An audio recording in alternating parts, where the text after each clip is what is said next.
Hervé Renard a décidé de prendre la parole pour soutenir sa fille. Candide Renard, 21 ans, l'ex-candidate de la 19e saison avortée de Koh-Lanta, TF1, après qu'elle a accusé l'un de ses coéquipiers, Eddie Guiot, 34 ans et jeune père de famille, d'agression sexuelle en pleine nuit après 4 jours de tournage.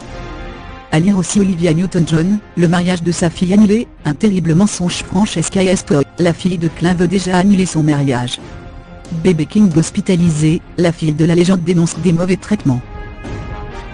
Alors qu'un premier round judiciaire s'est joué ce 14 mai 2018 entre le jeune Nancéien qui a été placé en garde à vue dès sa descente d'avion et entendu dans les locaux du SDPJ de Seine-Saint-Denis avant d'être relâché, et la fille du sélectionneur de l'équipe nationale marocaine de football, elle aussi convoquée après sa plainte déposée dimanche dernier.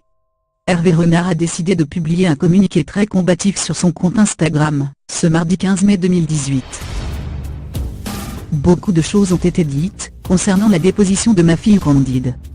Nous avons choisi de faire confiance à la justice dans cette affaire. Chaque partie est en droit de choisir sa stratégie.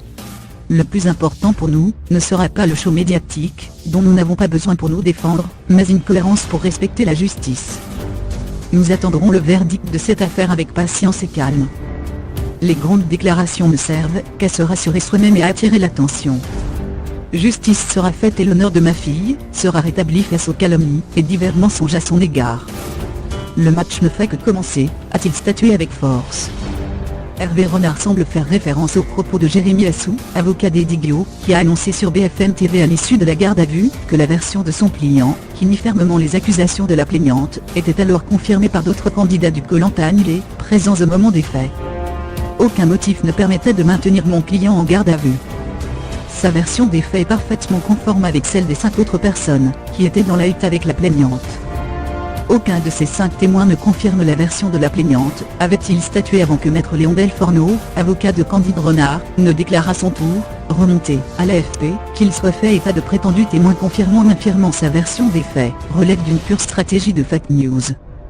De telles méthodes visant à déstabiliser une plaignante dénonçant des faits aussi graves à un stade aussi préliminaire d'une enquête, sont proprement inadmissibles et ne seront pas tolérées. Notons quand même qu'il n'y a pas eu de confrontation entre Eddie et Candide dans les locaux de la SDPJ de Seine-Saint-Denis, confrontation refusée par Candide Renard, et qu'aucune poursuite n'a été retenue contre l'aventurier à l'issue de sa garde à vue.